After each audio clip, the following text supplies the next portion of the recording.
दिल्ली दौरे पर पहुंचे उत्तराखंड के सीएम तीरथ सिंह रावत ने लोगों को दिया कुंभ का न्योता, लेकिन कोरोना नियमों को बताया जरूरी।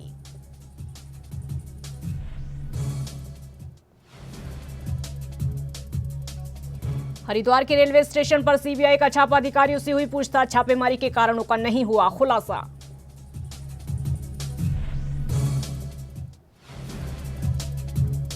ऋषिकेश के एम्स में शुरू हुआ arrow medical ambulance service course. AIIMS में कोर्स का खाका हुआ तैयार, भारत समेत दूसरे देशों का मेडिकल स्टाफ भी ले सकेगा प्रशिक्षण। और चमोली की बेटी सानिया बनी भारतीय सेना में लेफ्टिनेंट, सेना के दिल्ली स्थित आरआर अस्पताल में मिली तैनाती।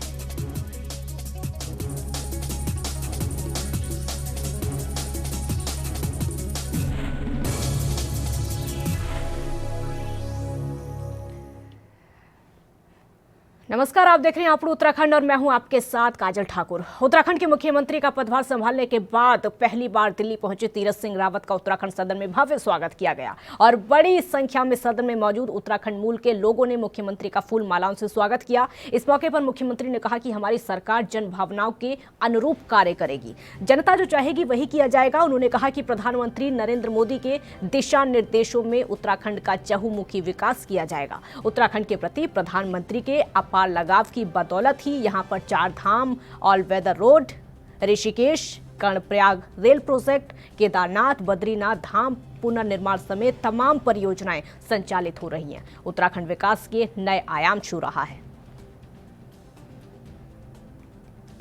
तो दिल्ली पहुंचने पर मुख्यमंत्री तीरथ सिंह रावत का जोरदार स्वागत किया गया और ये देखिए तस्वीर आपके सामने, एकदम उत्तराखंड के अंदाज में, एकदम उत्तराखंड की संस्कृति यहां पर दिखाई दी जब मुख्यमंत्री का जोरदार स्वागत किया गया। वहां के लोगों ने ही सीएम का स्वागत किया क्योंकि तीरथ सिंह रावत पहली बार दिल्ली दौरे पर पहुंचे। सीएम बनने के बाद यहां पर जितने भी लोग थे मौजूद, खासकर उत्तराखंड के, उन्होंने अपनी संस्कृति को दिखाते हुए अपने ही अंदाज में मुख्यमंत्री का जोरदार स्वागत किया। यहां पर मुख्यमंत्री ने खुद कहा कि उत्तराखंड में चहुमुखी विकास होगा और उत्तराखंड विकास के नए आयाम छुएगा। मुझे एक छोटे से कार्यकर्ता को उत्तराखंड के मुख्यमंत्री पद पे बिठाया। जो विश्वास उन्होंने मुझे किया है मैं उसमें खरा उतरूंगा, उत्तराखंड का चौमुखी विकास करूंगा। माननीय प्रधानमंत्री जी के जो काम हैं उनको हम नीचे तक लेके जाएंगे, साथ ही उत्तराखंड को नया आयाम देंगे और वहाँ का पर्यटन, तीर्थाटन, ये शिक्षा, स्वास्थ्य, ये हमारी प्राथमिकता रहेगी और उस ओर हम काम कर रहे हैं। उत्तराखंड के मुख्यमंत्री तीरथ सिंह रावत शनिवार को हरिद्वार के दौरे पर रहेंगे। सीएम सुबह 9:45 पर जॉली ग्रांट एयरपोर्ट देहरादून से हरिद्वार के लिए प्रस्थान करेंगे और वहीं 10:15 बजे हर की पौड़ी पहुंचकर मां गंगा की पूजा अर्चना करेंगे। आपको बता दें कि सीएम मीडिया सेंटर नीलधारा टापू पहुंचकर कुंभ मेले के कई कार्यों का लोकार्पण करेंगे। साथ ही कुंभ के कार्यों का स्थलीय निरीक्षण भी किया जाएगा। तो सीएम का हरिद्वार दौरा है, कल को मुख्यमंत्री हरिद्वार पहुंचेंगे। शनिवार को हरिद्वार के दौरे पर मुख्यमंत्री खुद रहेंगे और कुंभ मेले के कार्यों का लोकार्पण भी यहां पर किया जाएगा क्योंकि सीएम का हरिद्वार दौरा, वहां पर जाएंगे, बैठकें करेंगे, अधिकारियों को दिशा निर्देश भी देंगे क्योंकि कुंभ मेले को जितनी भी तैयारियां इस समय चल रही हैं मेले को लेकर। हरिद्वार रेलवे स्टेशन पर सीबीआई का छापा पड़ा तो हड़कंप मच गया है। देहरादून से सीबीआई की टीम शुक्रवार दोपहर को हरिद्वार रेलवे स्टेशन पर पहुंची थी। हालांकि सीबीआई की टीम किस मामले में यहां पर पहुंची थी ये अभी तक साफ नहीं हो पाया है, लेकिन रेलवे स्टेशन अधीक्षक कार्यालय के साथ ही रेलवे अस्पताल में सीबीआई की टीम जब पहुंची तो वहां पर हड़कंप मच गया। आपको बता दें कि इस मौके पर सीबीआई की ओर से अधिकारियों से गहन पूछताछ की गई।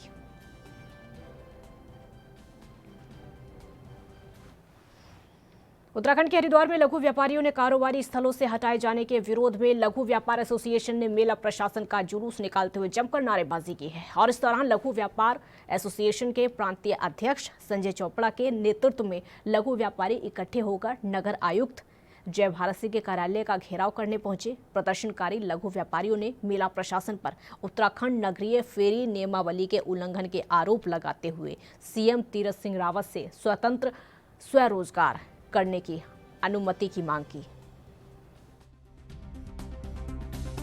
को एक पत्र लिखा था कि रोडी बेल वाला क्षेत्र में तमाम कुंभ मेला क्षेत्र के अंदर जो स्ट्रीट वेंडर है, रेडी पटरी का स्ट्रीट वेंडर है, उसको यहाँ पर व्यवस्थित नहीं किया जा रहा है।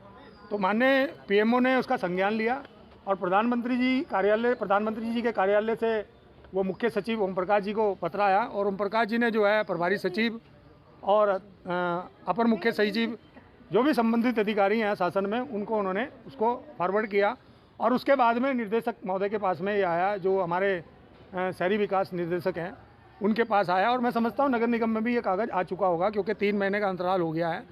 तो ये रेडी पटरी के जो स्ट्रीट वेंडर हैं, शाही स्नान होना है 14 तारीख को, 12 तारीख को शाही स्नान होना है, 13 तारीख को शाही स्नान होना है। अभी कौन सी पब्लिक है यहाँ पर भाई?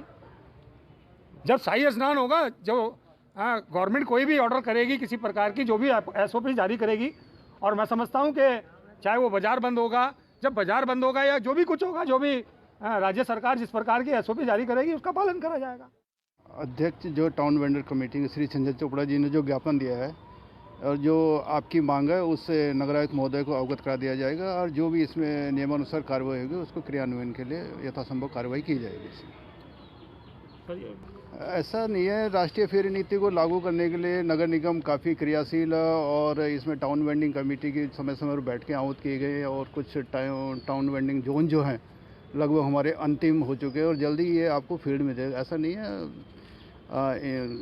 स्थायी रोजगार दिए जाने की, स्थायी जगह बसाने की ओर नगर निगम एक्टिव है और जल्दी इन लोगों का स्थायी जगह। आपदा या फिर किसी दुर्घटना की स्थिति में अगर मरीज को समय रहते प्राथमिक उपचार ठीक से मिल जाए तो मृत्यु दर के आंकड़ों को कम किया जा सकता है। आमतौर पर एम्बुलेंस के साथ नियुक्त स्टाफ इस काम में प्रशिक्षित होता है, लेकिन उत्तराखंड में इससे 2 कदम आगे हेली मेडिकल एम्बुलेंस सेवा के स्टाफ को भी इस काम में दक्ष बनाया जाएगा। इसके लिए जल्द अखिल भारतीय आयुर्विज्ञान संस्थान यानी एम्स ऋषिकेश अंतर्राष्ट्रीय arrow medical ambulance certificate course शुरू होने जा रहा है और इसका फायदा उत्तराखंड की ही नहीं बल्कि देश और दुनिया के अन्य देशों को भी मिलेगा। खास बात यह है कि इस कोर्स के शुरू होने के बाद भारत US, जापान, इजराइल समेत दुनिया के चुनिंदा देशों की श्रेणी में शुमार हो जाएगा।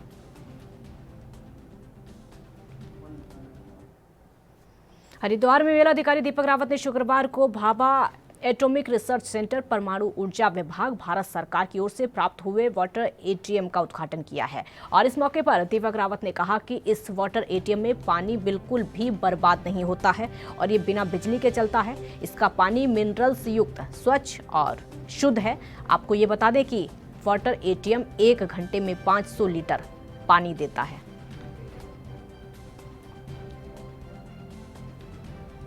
देखिए, ये जो हमें वाटर प्योरीफायर्स मिले हैं, बार्क से मिले हैं, डिपार्टमेंट ऑफ एटॉमिक एनर्जी के अंदर ये आती है संस्था और बहुत ही अच्छा बात इसमें ये है कि इसमें बिजली की आवश्यकता प्योरीफाई करने के लिए नहीं है। इसमें इनबिल्ट ऐसा मैकेनिज्म है जो खुद ही पानी को साफ रखता है। इसमें जो पानी के आवश्यक मिनरल्स हैं जो पानी में रहने चाहिए उनको भी नहीं हटाता है। पानी का इसमें कोई वेस्टेज नहीं है।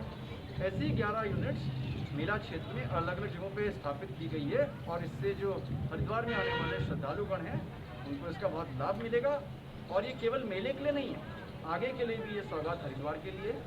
और इसी तरह से हमें बार्क से, डिपार्टमेंट ऑफ एटॉमिक एनर्जी से और भी बहुत सी चीज़ें आगे दी जा रही हैं, जिसमें सोलर ड्रायर भी है, एक आपका वेस्ट ट्रीटमेंट प्लांट भी है, एक सीवेज का भी ट्रीटमेंट प्लांट आप लोग हमें देंगे जिनको हम आने वाले दिनों में इस्तेमाल करें।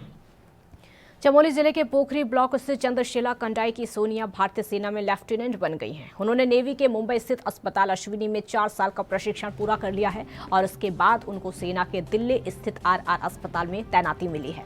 भारतीय सेना में नायब सूबेदार सेवानिवृत्त हुए शिशुपाल सिंह राणा की बेटी सोनिया ने सेना में लेफ्टिनेंट बनकर क्षेत्र के साथ ही अपने माता पिता का नाम भी रोशन किया है। शिशुपाल सिंह का परिवार इस समय देहरादून में रहता है, जबकि मूल रूप से वो चंद्रशिला कांडाई के हैं। और आपको ये भी बता दें कि सोनिया ने साल 2015 में केंद्रीय विद्यालय रायपुर देहरादून से 12वीं की परीक्षा पास की थी। साल 2016 में सेना के दिल्ली स्थित RR अस्पताल में नर्सिंग ऑफिसर की परीक्षा पास की, जिसके बाद 4 साल का प्रशिक्षण पूरा करके अब वो लेफ्टिनेंट बन गई हैं।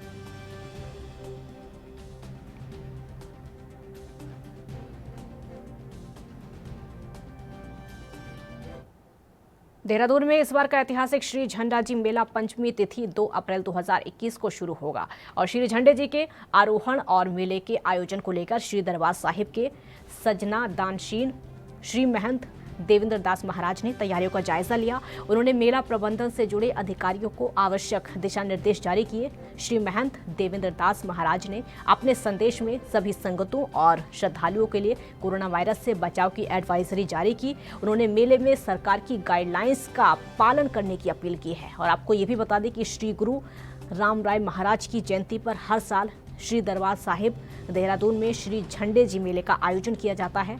श्री गुरु राम राय महाराज का जन्म पंजाब के कीरतपुर में साल 1646 में होली के 5वें दिन चैत्रवदी पंचमी पर हुआ था। तब से हर साल संगतों की ओर से देहरादून में होली के 5वें दिन ऐतिहासिक श्री झंडे जी मेले का आयोजन किया जाता है।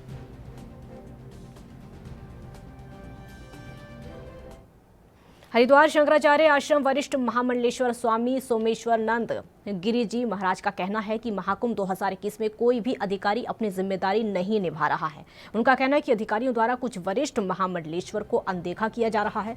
हर कुंभ मेले में सभी वरिष्ठ महामंडलेश्वर को सिक्योरिटी व्यवस्था उपलब्ध होती है। अखाड़ों में आने जाने वाले संत लोगों के लिए राशन की सुविधा भी उपलब्ध करवाई जाती है, लेकिन 2021 के कुंभ में ऐसा कुछ भी नहीं हो रहा है। और सरकार द्वारा हरिद्वार कुंभ मेला क्षेत्र में दिखावे के लिए शौचालय तो बनवा दिए गए हैं, लेकिन पानी की व्यवस्था यहाँ पर बिल्कुल नहीं है। ऐसे में श्रद्धालु और आम नागरिक बाहर शौच के लिए जाते हैं। इससे महामारी फैलने का खतरा और ज्यादा बढ़ जाता है।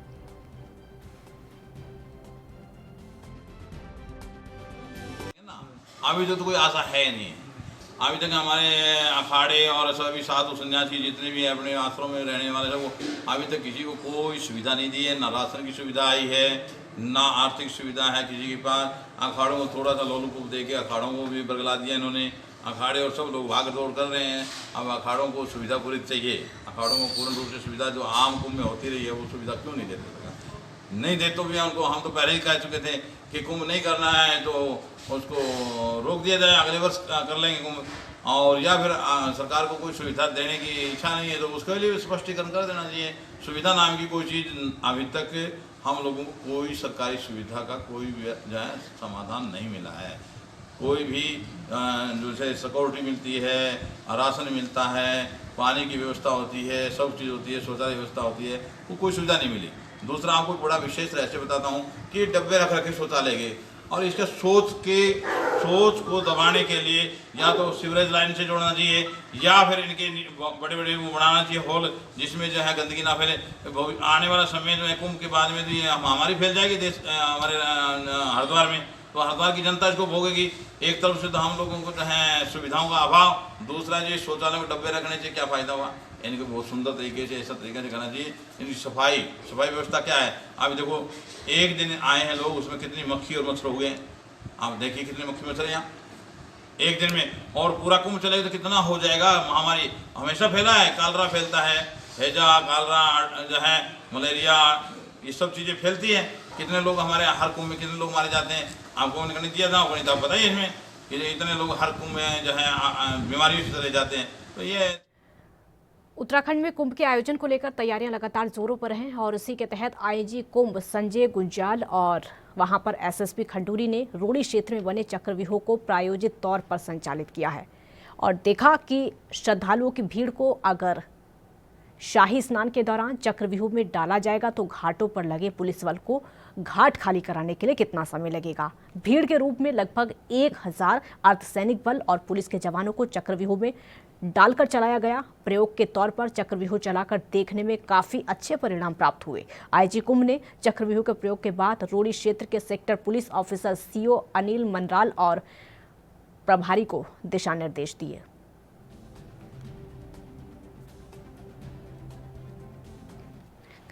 और यहाँ वक्त हो गया एक छोटे से ब्रेक का, जल्द हाजिर होंगे।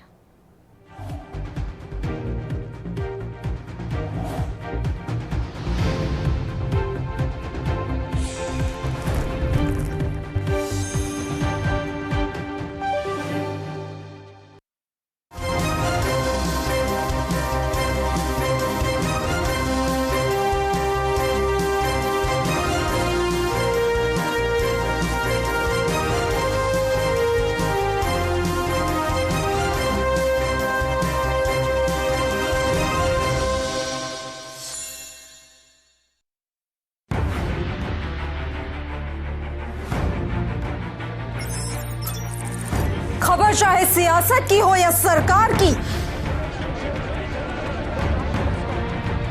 खबर चाहे भ्रष्टाचार की हो या गुनहगार की, दिन भर में क्या रहा देश जगत का हाल, किस मुद्दे ने बनाई किसकी सरकार, रखते हैं हम सब पर नजर, पहुंचाते हैं हम हर खबर। हम हैं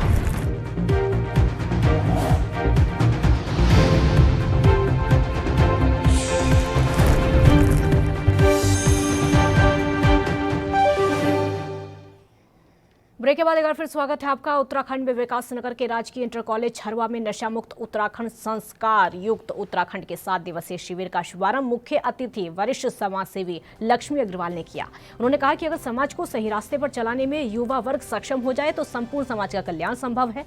मुख्य अतिथि के द्वारा स्वयं संकल्प पत्र भरते हुए सभी को नशा न करने की शपथ दिलाई गई और अति विशिष्ट अतिथि थानाध्यक्ष सहसपुर ने भी सर्वप्रथम स्वयं संकल्प पत्र भरा और छात्र छात्राओं से नशा ना करने की अपील करते हुए उनके खतरों से अवगत कराया। कार्यक्रम के संयोजक और कार्यक्रम अधिकारी जितेंद्र सिंह बुटोया ने कार्यक्रम का संचालन करते हुए कहा कि इस वर्ष की शिविर की थीम को अगर वास्तव में समाज में बताया जाए तो उनको जागरूक किया जाए तो कई परिवारों को टूटने के साथ साथ कई साथियों को छूटने से बचाया जा सकता है।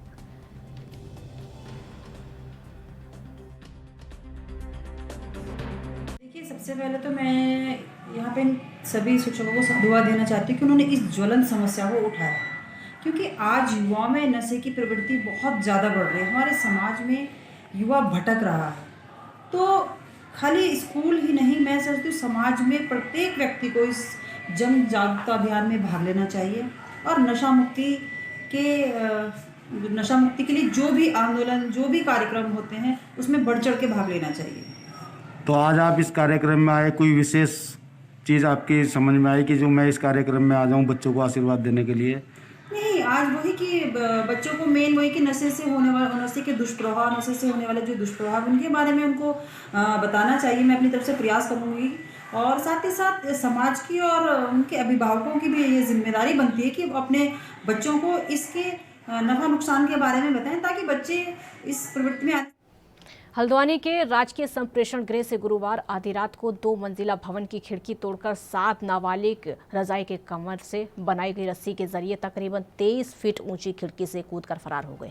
तड़के तकरीबन 4:30 बजे सुधार गृह के गार्ड ने खिड़की से लटकती रस्सी देखी तो उसके होश उड़ गए। आनन फानन में जांच की गई तो 7 किशोर लापता मिले। तत्काल पुलिस को सूचना देकर नाबालिगों की खोजबीन शुरू की गई। दोपहर में पुलिस ने राजपुरा क्षेत्र के 2 नाबालिगों को पकड़ लिया, लेकिन बाकी 5 का देर शाम तक कोई सुराग नहीं मिल सका। मामले में सुधार गृह के सुरक्षा कर्मियों और चौकीदार समेत 3 को नोटिस देकर तलब किया गया है। कालाढूंगी रोड स्थित पशु चिकित्सालय के सामने जिला प्रोबेशन अधिकारी व्योमा जैन ने बताया कि देर रात तकरीबन 2 बजे राजकीय संप्रेषण गृह की दूसरी मंजिल में चोरी और NDPS एक्ट के आरोपी नाबालिग रखे गए थे, जिन्होंने भागने की प्लानिंग के तहत अंदर रखे सामान से खिड़की की ग्रिल तोड़ी और जाली फाड़ दी। इसके बाद रजाई के कवर की रस्सी बनाकर खिड़की से नीचे लटक गए। इसी रस्सी के सहारे 7 नीचे उतर गए और परिसर की दीवार पर सीढ़ी लगाकर मौके से फरार हो गए। लगातार उनकी तलाश चल रही है। देखिए, ये जो हमारे संज्ञान में आई है घटना, जैसे हमारे संज्ञान में आई तो हमने सबसे पहले जो है पुलिस को इन्फॉर्म किया, फिर प्रशासन को इन्फॉर्म किया, जिसके क्रम में तत्पर SSP मैडम द्वारा एक्शन लिया गया। SP सर, CO साहब, SSP मैडम खुद, सिटी मजिस्ट्रेट मैडम, सब ने यहाँ पे आके निरीक्षण किया मौके पे, और जिसके बदौलत हमें 2 बच्चे अभी तक मिल भी गए हैं वापस, और हम आशा कर रहे हैं कि आज शाम तक बाकी बच्चे। पहाड़ों की रानी मसूरी में पेयजल की भारी कमी होने के कारण लोगों को भारी समस्या का सामना करना पड़ रहा है। मसूरी के माल रोड स्थित गढ़वाल टेरेस रेस्टोरेंट के पास और लंढोरा बूचड़खाना में लोग बूंद बूंद को तरस रहे हैं, जिससे लोगों में गढ़वाल जल संस्थान के खिलाफ भारी आक्रोश है। पिछले 15 दिनों से लोग पानी को तरस रहे हैं। लगातार विभाग को पेयजल आपूर्ति करने के लिए शिकायत की जा रही है, लेकिन कोई भी अधिकारी सुनने को तैयार नहीं है। ऐसे में अभी पर्यटन सीजन शुरू होने वाला है और अभी से मसूरी में पेयजल की भारी समस्या देखने को मिल रही है, जबकि मसूरी के ज़्यादातर बड़े होटलों में पेयजल की कोई कमी नहीं है। वर्तमान जनसंख्या और पर्यटकों की आमद को लेकर लगातार 14 MLD पानी की जरूरत है, जबकि मसूरी के पास मात्र 7 MLD पानी कर उपलब्ध है, जिस कारण विभाग को पेयजल आपूर्ति करने में भारी दिक्कत का सामना करना पड़ता है। आज इंदिरा कॉलोनी की महिलाओं ने सभासद के नेतृत्व में गढ़वाल जल संस्थान के खिलाफ प्रदर्शन किया और पानी की समस्या के हल की मांग की।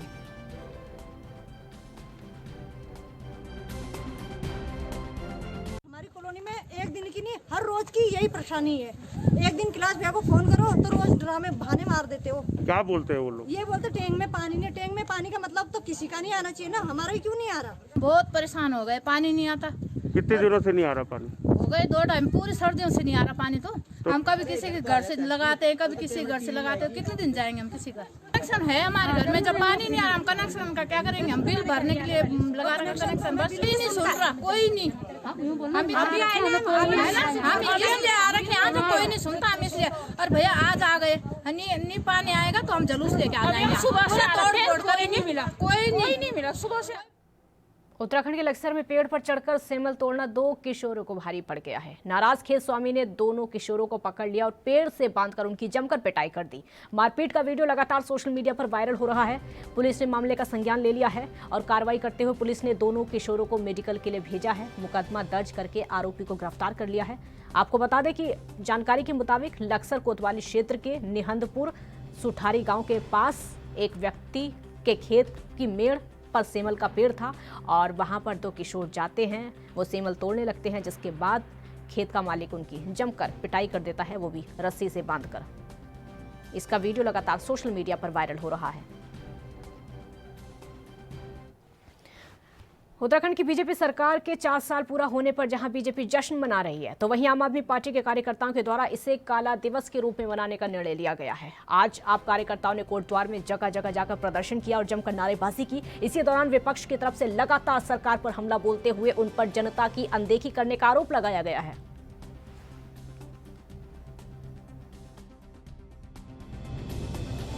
हमारी अब यहाँ से जमीन खिसक रही है तो उन्होंने मुख्यमंत्री चेंज कर दिया। उत्तराखंड की जनता के 4 साल लोग ये वापस देंगे? जो उत्तराखंड की जनता को इन्होंने अंधेरे में धकेला है, बेरोजगारी की ओर हमारे नौजवान को धकेला है, जो शिक्षा नीतियों को गलत किया है, जो स्वास्थ्य सेवाओं को बदहाल किया है, वो कौन वापस देगा? अब देख लें, आप देख लें, निर्माण सामग्री देख लें, जो सरकारी निर्माण हो रहे हैं, इतनी घटिया सामग्री लगाई जा रही है। अब सरकार चेत रही है, ए और जेई को इसमें टर्मिनेट कर रहे हैं। क्या इनको नहीं चाहिए कि जो कमीशन खोरी है, जो नेताओं को कमीशन जा रहा है, जो उच्च अधिकारियों को कमीशन जा रहा है, वो कमीशन बंद करें? 20 से 30% कमीशन जाता है, तभी तो भ्रष्टाचार ये उत्तराखंड होगा। कैसे आप एक बड़े अच्छे उत्तराखंड की और विकसित उत्तराखंड की कल्पना? उधर आम आदमी पार्टी के कार्यकर्ताओं ने हल्द्वानी में भी सरकार की नीतियों का जमकर विरोध किया है। सरकार के 4 साल पूरे होने पर विपक्षी दल आपके द्वारा जगह जगह प्रदर्शन किए जा रहे हैं। आप कार्यकर्ताओं का कहना है कि सरकार ने कोई भी काम इन 4 सालों में नहीं किया है। महंगाई बेतहाशा लगातार बढ़ती जा रही है, पीने की पानी की समस्या बनी हुई है, लेकिन फिर भी सरकार हाथ पर हाथ धरे बैठी है। 4 साल का जश्न मनाया जा रहा है, लेकिन जनता की समस्या पर कोई ध्यान नहीं दिया जा रहा। इन सभी आरोपों के साथ आम आदमी पार्टी के नेताओं ने आज पदयात्रा निकाली। 4 साल जो विकास की बातें कर रहे हैं, इन्होंने सिर्फ विनाश ही किया है। अगर हम देखें तो ये बड़े दावे से कह रहे हैं 4 साल बेमिसाल, और हमारा मानना है कि अगर आप किसी भी जनता से पूछेंगे, वो त्रस्त हो चुकी है, वो कहेगी कि 4 साल बिना मिसाल, जनता बदहाल, प्रदेश का। लालूका में भी यूथ कांग्रेस कार्यकर्ताओं ने स्टेशन तिराहे पर इकट्ठे होकर बीजेपी सरकार और तीरथ सिंह रावत के खिलाफ जमकर नारेबाजी करते हुए मुख्यमंत्री का विरोध किया है। और इस दौरान कांग्रेसी कार्यकर्ताओं का कहना है कि भारतीय जनता पार्टी सिर्फ मुख्यमंत्री बदलने तक ही सीमित रही है और विकास कार्यों की ओर सरकार का बिल्कुल ध्यान नहीं है। वहीं सरकार के मुख्यमंत्री महिलाओं का टीका टिप्पणी करते हैं, जबकि उन्हें बचे हुए 1 साल में प्रदेश के विकास कार्यों पर ध्यान देना चाहिए। कांग्रेसियों का कहना तो ये भी है, संस्कार का पाठ पढ़ाने वाली भाजपा सरकार और उसके मुख्यमंत्री महिलाओं के पहनावे पर टिप्पणी कर रहे हैं, जो भाजपाई की तुच्छ मानसिकता को दर्शाता है। मुख्यमंत्री तीरथ सिंह रावत द्वारा महिलाओं के पहनावे पर की गई टिप्पणी से आक्रोशित सभी कांग्रेसियों ने इकट्ठे होकर आज जमकर नारेबाजी की।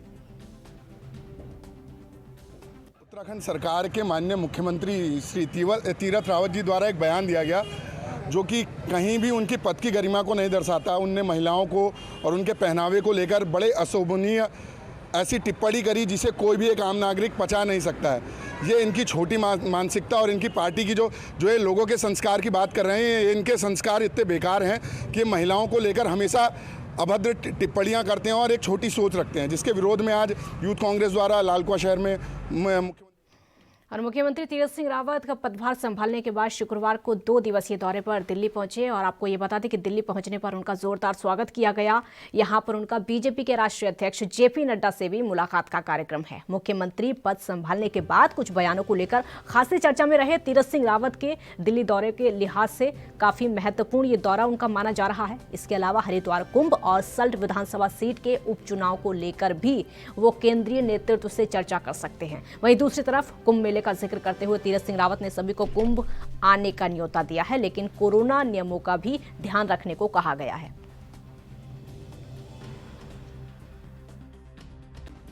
कुंभ के उसमें मैं आपको भी आमंत्रित करता हूँ, आइए, नहाइए, खूब आइए। लेकिन हाँ, भारत सरकार की जो गाइडलाइन है उसका पालन जरूर करना चाहिए। मास्क लगाना चाहिए, सैनिटाइज लगाना चाहिए, ये जरूर है। ये अपने लिए भी है, अगले के लिए भी है। आप भी स्वस्थ रहे, अगले को भी स्वस्थ रहने दीजिए, लेकिन रोक टोक नहीं होगी। जो अभी तक एक भय था कि नहीं जा सकते, नहीं जा सकते, न जाने क्या होगा, रट चल जाएगा, दंड चल जाएगा, वो नहीं होगा और पूरी तरह वहां पहला जब स्नान हुआ, दूसरे दिन मैंने शपथ ली, अगले दिन बड़ा स्नान था पहला, और उस स्नान में मैं भी गया। साधु संतों का सम्मान होना चाहिए, ये हमारा आराध्य है, इस प्रकार का इनका सम्मान करना चाहिए। अर्चना हमारा इस तरह आस्था का भाव है और उनको मैंने कहा पहले रातों रात मैंने किया। आप लोग उत्तराखंड में इतना ही। आप देखते रहिए ANV न्यूज। नमस्कार।